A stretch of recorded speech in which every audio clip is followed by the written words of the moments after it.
Bonjour, alors aujourd'hui on va étudier comment résoudre un exercice de logique combinatoire. Donc on va voir plusieurs parties. On va tout d'abord déterminer l'équation logique d'un système en fonction d'un énoncé. On va ensuite déterminer la table de vérité de cette équation logique et on simplifiera notre équation logique grâce à la méthode des tableaux de Carnot. Et pour terminer, on fera le logigramme de notre système. Dans cet exercice, on vous propose de présenter sous forme d'équation logique les différentes conditions possibles pour souscrire une police d'assurance automobile. Donc, les différents cas de figure possibles sont, d'abord, il faut être célibataire, âgé de plus de 25 ans et n'avoir jamais eu d'accident, ou être une femme mariée qui n'a jamais eu d'accident, ou être une femme mariée de plus de 25 ans, ou un individu quelconque de plus de 25 ans qui a eu un accident, ou un homme marié, ou un individu marié de plus de 25 ans qui n'a jamais eu d'accident. Et on vous donne les différentes variables d'entrée de notre équation logique qui vont être W qui va être égal à 1 si on a déjà eu un accident, X qui va être égal à 1 si on est marié, donc X qui va être égal à 0 si on est célibataire, Y qui va être égal à 1 si on est un homme, donc à 0 si on est une femme, et Z qui va être égal à 1 si on a moins de 25 ans.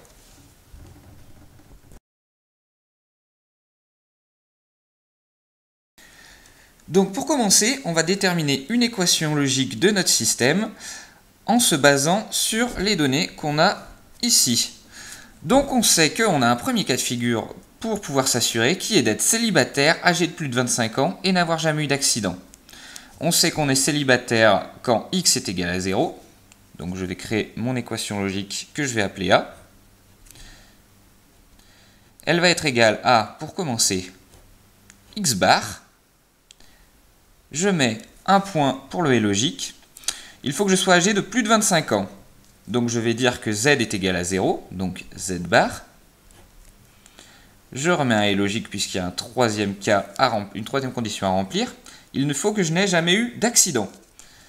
Donc je vais prendre w qui doit être égal à 0, donc w bar. Ensuite, je vais passer à la ligne suivante. Mais d'abord, je rajoute un plus pour exprimer le ou logique. C'est-à-dire qu'il faut que je remplisse ces conditions, ou celle-ci, etc. Donc je prends le deuxième cas de figure, être une femme mariée qui n'a jamais eu d'accident. Donc une femme, il me faut y égale 0, donc je vais noter y bar. Et donc il faut que cette femme soit mariée, donc je vais prendre x égale à 1, donc et x.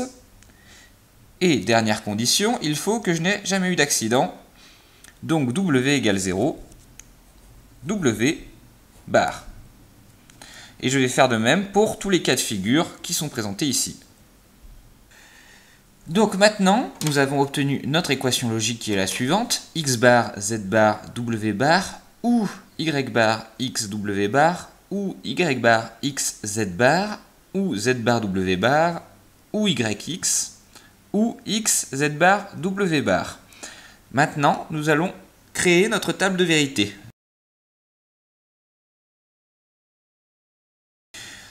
Donc notre table de vérité, c'est tout simplement un tableau avec d'un côté nos entrées, on en a 4, w, x, y, z, et nos sorties de l'autre côté. Ici, on n'en a qu'une, c'est A, c'est notre condition pour être assuré. Donc pour la remplir, on va devoir générer toutes les combinaisons possibles de 1 et de 0 pour nos 4 entrées. La manière la plus simple de le faire, c'est de compter en binaire. Donc je commence à 0, 1, 2, 3, 4, 5, 6, 7, 8, 9, 10, 11, jusqu'à 16. Nous aurons forcément 16 possibilités puisque nous avons 4 entrées, 2 exposant 4 égale 16. La méthode la plus rapide pour remplir, c'est tout simplement pour la première colonne, je vais faire 0, 1, 0, 1, 0, 1, 0, 1, etc. La deuxième ligne, ce sera 2, 0, 2, 1, 2, 0, 2, 1. Troisième ligne, 4, 0, 4, 1, toujours en exposant de 2. Et pour la dernière ligne, j'aurai 8, 0 et 8, 1, l'exposant de 2 suivant. 4, 5, 6, 7 et 8. Et on continue de remplir le tableau jusqu'au bout. Une fois qu'on a rempli toutes les valeurs possibles pour nos entrées, on va maintenant déterminer ce qu'on retrouve en sortie en fonction de ces différentes entrées. Donc pour ça, il y a plusieurs façons de procéder. La première, c'est de procéder tout simplement logiquement.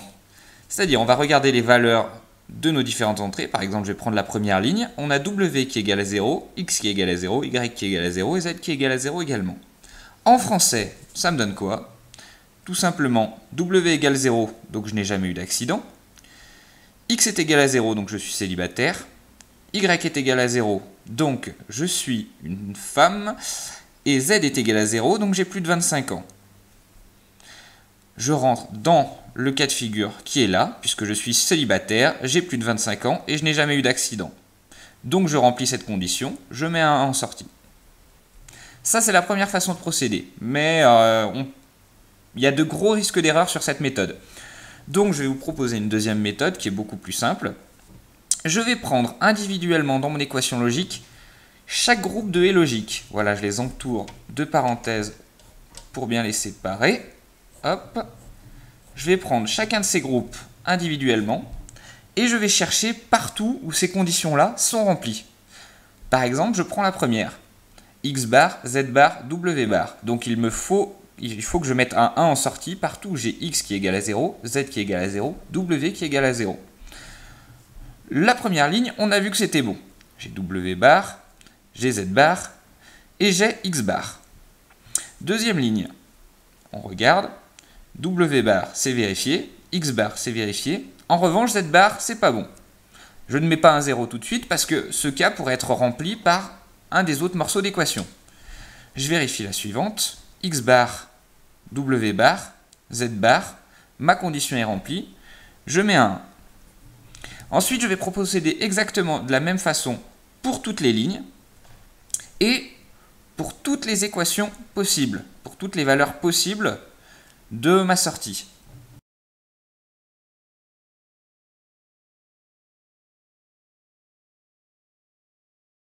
Une fois que j'ai passé en revue tous mes morceaux d'équations, j'obtiens la table de vérité suivante. Maintenant que j'ai cette table de vérité, je vais pouvoir obtenir une équation simplifiée de A, c'est-à-dire cette équation, on constate quand même qu'elle est relativement longue. On va pouvoir la simplifier en utilisant tout simplement la méthode des tableaux de Carnot. Donc pour établir un tableau de Carnot, notre tableau de Carnot va tout d'abord ressembler à ça. En haut à gauche, je mets le nom de mon équation pour qu'on sache de quoi je parle. Je vais prendre mes différentes variables d'entrée. Donc de ce côté, je vais mettre W et X, de l'autre Y et Z. Je vous conseille très vivement de rester dans l'ordre que vous avez utilisé pour votre table de vérité, ça vous simplifiera grandement la vie, on va voir pourquoi juste après. Donc ensuite, je vais remplir les énoncés des colonnes, donc ça va être nos différentes valeurs possibles pour nos variables. Donc dans ce sens pour W et X, dans ce sens pour Y et Z. Donc je vais remplir de la façon suivante, je remplis tout simplement en comptant en binaire, en code Gray. Pourquoi en code Gray? Tout simplement pour n'avoir qu'une seule des deux variables qui change d'état d'une colonne à l'autre ou d'une ligne à l'autre. Ça va être exactement le même principe dans ce sens-là. Ensuite, une fois qu'on a préparé notre tableau, il faut maintenant le remplir. Comment ça marche? Tout simplement, je vais regarder ici, j'ai W qui est égal à 0, X qui est égal à 0, Y qui est égal à 0, Z qui est égal à 0 pour cette case-là. Donc cette case-là correspond à cette ligne-ci de la table de vérité. Je vois que le résultat pour cette ligne est 1, donc je vais mettre un 1. Ensuite, 0, 0, 0, 1. 0, 0, 0, 1. Le résultat est 0, j'inscris un 0. Attention, là ensuite j'ai 0, 0, 1, 1. Je ne suis donc pas à la troisième ligne, mais à la quatrième. Donc le résultat est 0. Ensuite, 0, 0, 1, 0, je vais arriver ce coup-ci à la troisième ligne. Le résultat est un 1. Et donc je continue comme ça pour toutes mes combinaisons possibles. Il est important de noter que pour remplir votre tableau de Carnot, vous devez obligatoirement avoir auparavant fait votre table de vérité. Sans table de vérité, vous ne pouvez pas remplir de tableau de Carnot. Donc une fois que j'ai établi mon tableau de Carnot, j'obtiens ceci. Donc j'obtiens un tableau avec des 0 et des 1. Maintenant le but du jeu, ça va être de faire des groupes de 1, des groupes pouvant être en ligne, en colonne, en carré, en rectangle, comme on veut, mais seulement des groupes de 1, 2, 4, 8, 16, 32, etc. Uniquement des exposants de 2. Donc j'ai un premier groupe, que je vais faire en rouge, qui va être ici, le plus évident. Hop. Ensuite j'ai un deuxième groupe, qui va être de 8, qui va être ici. Hop, je le prends ici et je le reprends au-dessus. Il faut imaginer que votre tableau de Carnot se replie sur lui-même. Donc vous avez ce côté qui est collé à celui-ci et ce côté qui est collé à celui-là. Ce qui fait que vous avez le droit de faire des groupes au travers du tableau. Ensuite, il me reste un dernier 1 ici. Je pourrais l'entourer tout seul, ça marcherait, mon équation ne serait pas fausse, mais le problème c'est qu'elle ne serait pas simplifiée au maximum. Pour avoir une équation simplifiée au maximum, je dois faire des groupes de 1 le plus grand possible. En l'occurrence, en réutilisant les 1 que j'ai déjà utilisés dans d'autres groupes, je peux faire ici un groupe de 4. Et donc en faisant cette méthode, je vais retrouver une équation simplifiée au maximum. Donc maintenant que j'ai fait tous mes groupes de 1, je vais pouvoir en déduire l'équation logique simplifiée de mon système. Donc comment ça marche? Je vais tout simplement commencer par mon groupe de 1 qui est encadré en vert ici. Je vais regarder dans le sens de Wx pour commencer, quelles variables changent d'état d'une colonne à l'autre. Donc moi je me situe sur ces deux colonnes, et ma variable qui change d'état c'est W. On voit qu'elle passe de l'état 0 à l'état 1. X en revanche ne change pas d'état, il reste à 1. Du coup, pour ce sens-là, je ne vais garder que la variable qui ne change pas d'état, c'est-à-dire x. S'il avait été égal à 0, j'aurais mis x bar. Donc j'inscris x, je mets un et je vais voir ce qui se passe dans l'autre sens. Dans l'autre sens, donc dans le sens YZ, mon groupe vert se situe sur ces deux lignes. Donc je regarde la variable qui change d'état. Ma variable qui change d'état, c'est z, donc z n'interviendra pas. Je vais garder que y qui est égal à 1, donc j'inscris y. Ensuite, je mets un ou logique, et je passe au groupe de 1 suivant. Je vais m'intéresser au groupe rouge maintenant. Le groupe rouge, on constate qu'il occupe toute la hauteur du tableau. Ce qui fait que, si on regarde, y, il change d'état 2 fois, z, il change d'état 2 fois, il passe de 0 à 1 2 fois, ce qui fait que y et z n'interviendront pas. À partir du moment où vous avez un groupe de 1 qui occupe toute la longueur du tableau dans un sens ou dans l'autre, vous n'aurez pas les variables qui interviennent dans ce sens-là, dans ce morceau d'équation du moins. Donc ici, y, z, on s'en occupe pas. On va regarder ce qui se passe dans l'autre. Je ne suis que sur une colonne, donc malheureusement, je n'ai rien qui s'annule. Donc je vais devoir garder w et x. W qui est égal à 0, x qui est égal à 1. Donc j'inscris w bar et x. On va maintenant s'intéresser au dernier groupe, celui qui est en noir. On regarde donc dans le sens wx. On occupe toute la longueur. Donc comme je viens de le dire, on ne s'en occupe pas, w et x n'interviennent pas dans ce morceau d'équation. J'ai oublié mon ou logique, que je rajoute, hop, ici. Donc on va s'occuper de y et z. De cette colonne, de cette ligne pardon, à cette ligne, quelle variable change d'état? Y, il passe de 0 à 1, donc je ne garde que z, z qui est égal à 0 dans les deux, donc j'inscris z bar. Et voilà, nous avons déterminé l'équation logique simplifiée de notre système. Dans cet exercice, donc, on travaille avec 4 variables. Mais on pourrait bien évidemment travailler avec plus de 4 variables ou moins de 4 variables. Un problème qui est souvent posé aux élèves, c'est un exercice du même type, mais avec seulement 3 variables. Et en général, ça vous pose bien problème. Donc on va voir ce que ça donne avec seulement 3 variables. On va par exemple décider que je n'ai que x, y et z. Donc je remets le nom de mon équation de sortie ici. Ici, je vais mettre x et y. Et dans ce sens, je vais mettre z tout seul. Donc j'ai bien mes trois variables. Dans ce sens, je mets toutes les valeurs possibles pour x et y. Donc on procède exactement de la même façon. Et dans ce sens, je vais mettre toutes les valeurs possibles pour z. Étant donné que c'est une variable sur un seul bit, elle ne peut prendre que deux valeurs possibles qui sont 0 et 1. Et ensuite, je remplis mon tableau exactement de la même façon que précédemment, c'est-à-dire que je vais commencer par cette case, je vais regarder ce qui se passe quand x égale 0, y égale 0, z égale 0, ici x égale 0, y égale 0, z égale 1, et etc. Ce qui revient exactement au même au final.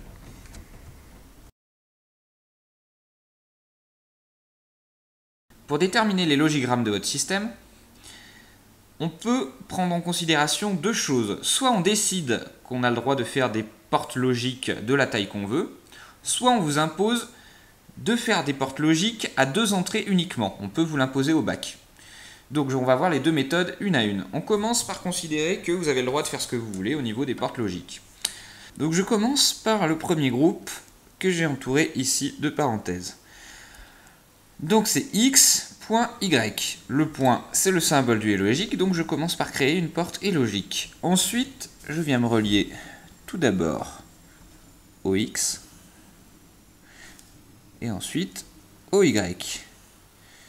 Là où je suis relié, je viens faire un petit rond, une petite boule, pour qu'on puisse différencier là où les fils se croisent et là où ils sont bien reliés. En général, on essaye de faire des liaisons, vous voyez, j'arrive à 90 degrés et je m'arrête. Évitez de faire des liaisons en croix comme ça, en général on réserve ça pour les fils qui se croisent et qui ne sont pas reliés entre eux. Donc j'ai fait ce premier groupe, je vais m'attaquer au deuxième, W bar et X. Il me faut une barre, donc je vais créer une porte logique non. La porte logique non, la voici. Hop. Je fais un 1 à l'intérieur et je mets une petite barre en sortie pour dire que je la négative. Donc W, je vais me relier à W. Donc ici en sortie j'ai mon W bar. Ensuite je fais ma porte E. Hop, ici.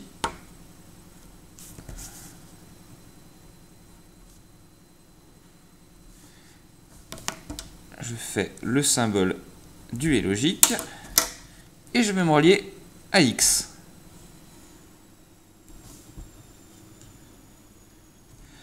Voilà pour mon deuxième et logique. Et il me reste un dernier qui est tout simplement Z bar. Donc je fais encore une porte non.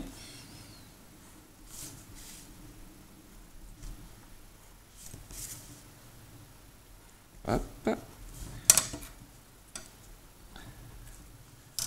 Et je viens me relier à Z juste ici. Ensuite, si on regarde notre équation logique, on constate que nos trois groupes qu'on vient de créer sont reliés par une même équation, par une même fonction logique. Tout simplement la fonction OU symbolisée par le plus. Donc je vais faire une porte OU à 3 entrées et je vais relier tous mes blocs dessus. Hop, je vais la faire un peu grande. Voilà. Donc le symbole du OU logique, c'est supérieur ou égal à 1. Je viens relier toutes mes entrées ici.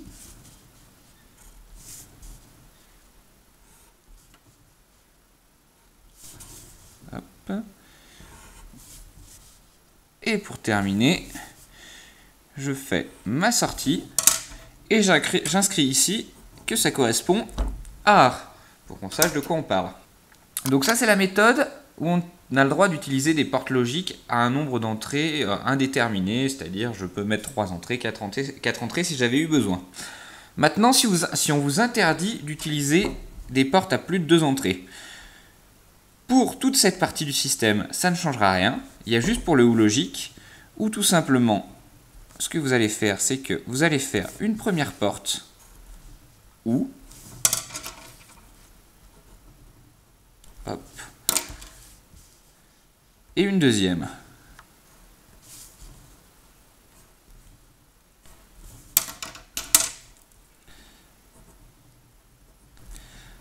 La première, qu'est-ce qui va arriver dedans? Il va y arriver tout simplement 2 de mes entrées. Donc je vais aller chercher celle-ci par exemple. Hop. Et je vais aller chercher également celle-là.